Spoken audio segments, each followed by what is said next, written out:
Happy week 3, everyone. By this point, we are 2 weeks down, 6 to go. And I hope that at this point in the course, you're starting to find your rhythm in terms of a workflow and responses that work for you.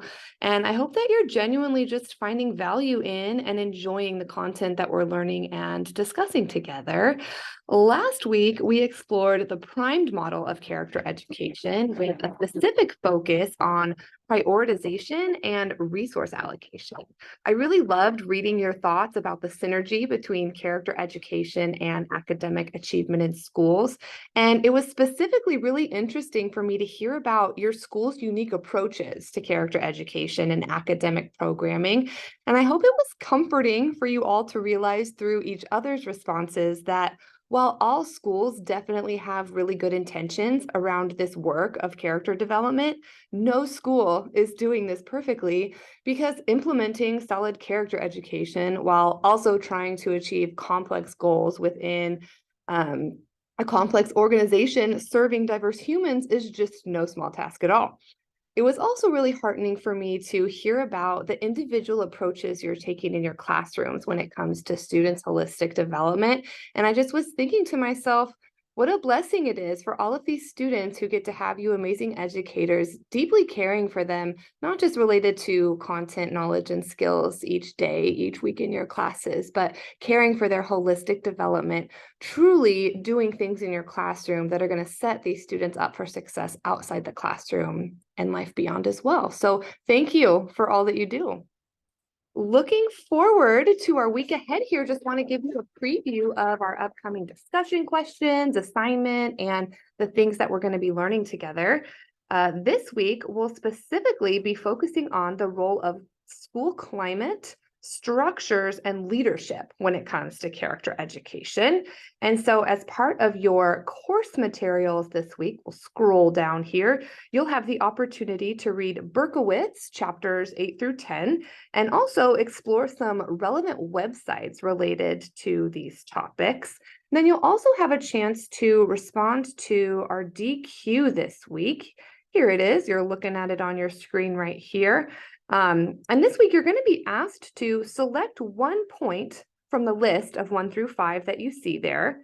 And you'll be asked to find a recent article, so within 5 years, and we want to make sure that that article is scholarly, so a peer-reviewed article that discusses some aspect of the rationale behind the element that you've chosen here. So as you begin to think about formulating your response, make sure that you save a little bit of time for yourself to check out the Why Use APA video that's embedded there, as that provides some really helpful information for you in terms of conducting scholarly research in the social science field. So the DBQ this week will definitely set you up for success, not only related to this topic, but also related to those broader transferable skills when it comes to conducting scholarly research in the social sciences.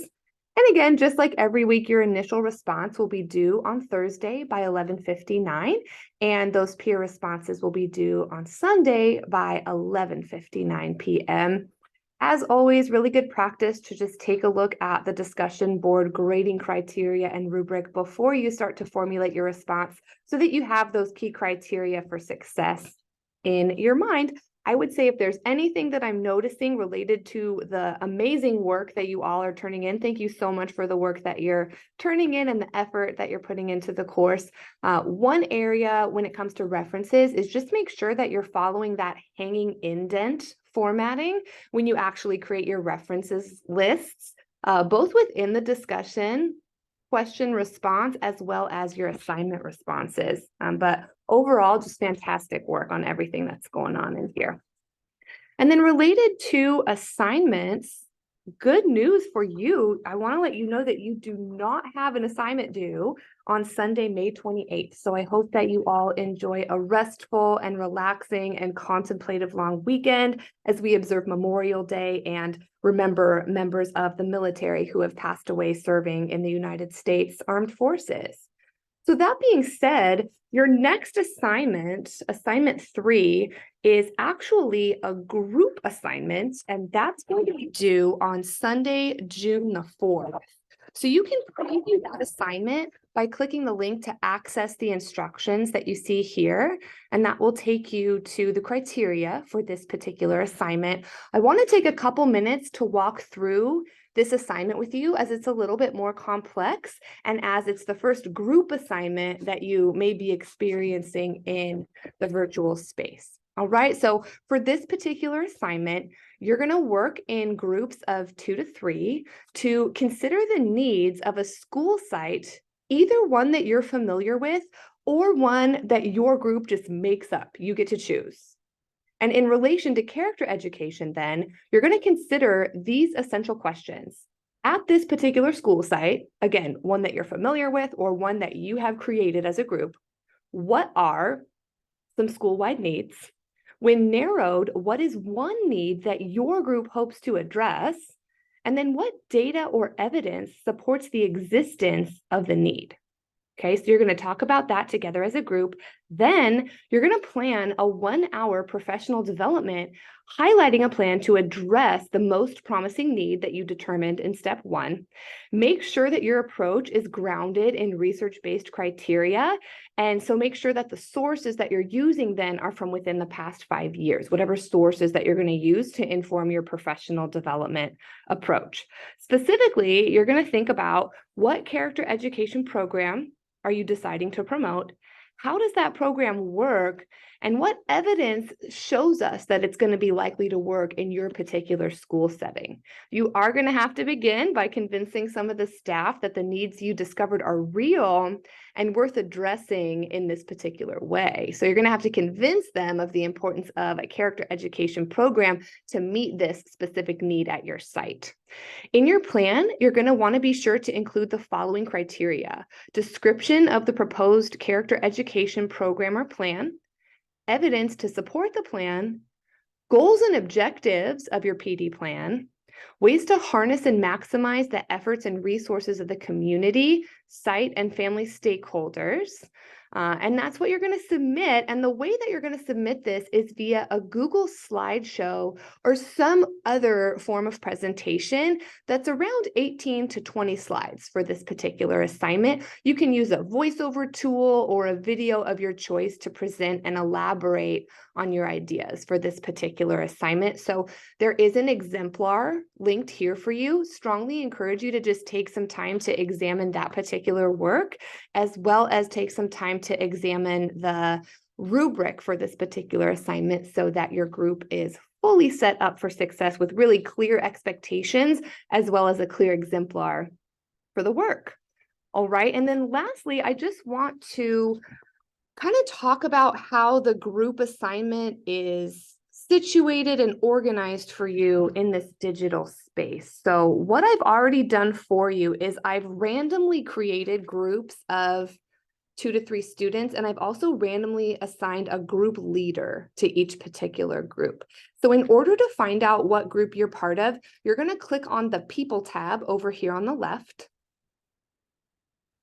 And then once you're in the Everyone tab, you're going to look right to the right of that, and there's a Groups tab. If you click on the Groups tab, that will show you the groups that we have arranged, again, completely randomly for this particular assignment. So to find out which group you belong to, you're going to click on the arrow that's on the left here, and that's going to drop down a list of names of folks in that particular group. So you can see here our lovely Group 1 members. Here's our Group 2 members, Group 3, and Group 4. And if you do have a little icon next to your name, then our system randomly assigned you to be the group leader for this particular group. All right, I strongly recommend for each group as part of this process that your group leader reach out via the inbox that we have in the classroom or using the People tab, reach out and initiate some communication with your group at the very beginning of week 3. So you're going to have 2 weeks to organize your work around and then also complete the work product for this particular assignment. But I think it's always good to get started on this early, again, given our very busy lives in the month of May. as educators. You are welcome as a group to think about whatever collaboration plan works for you. If you want to work mostly asynchronously, I highly recommend the Google Doc provided for you within the classroom, or you can create your own Google Doc system to work within as well. If you think that it would be helpful to have an initial brief synchronous Zoom session or Google Meets or some sort of thing like that to kind of get the ball rolling, highly recommend you do that as well. But I would say your goal should be to have a solid plan in place that allows your group to meet all this criteria over the next 2 weeks, just to make sure that you have that timely submission on June 4th. All right. Please don't hesitate to reach out to me if you have any questions about your groups or this particular assignment. I'm happy to provide any and all clarity necessary that will help you along the way there. And then as we kind of close this video out, as we prepare for the week ahead, just want to invite you to think with me about the Christian message for this particular week. So our message for this week, Matthew 11:29-30 says, "Take my yoke upon you and learn from me, for I am gentle and lowly in heart, and you will find rest for your souls. For my yoke is easy and my burden is light." So our Christian message this week tells us that the yokes that were used in Bible times helped two animals share the load of the work that they were asked to carry, and they got to carry it together. I know if you're anything like I am right now, we are feeling the load, right? We are feeling the burden being all the way through May, getting to the end of the school year, feeling tired and exhausted and fatigued ourselves, yet still feeling called to show up and love and serve the people that God's put into our lives. And so I just want to encourage you this week that if you are feeling burdened, overworked, stressed out, or just have a general sense of heaviness of heart, you are absolutely not alone. There are so many that are in that boat with you. And I think that the hopeful and encouraging thing for us to remember is that Jesus is also truly there right with us, walking alongside us through it all, offering to ease our burden through the knowledge that he is with us and that he puts amazing people on this earth to walk alongside us as well. So please know that I am cheering you on. I am praying for you. I am here to support you in any way that I can this week. Have a wonderful week, and we will see each other in the classroom.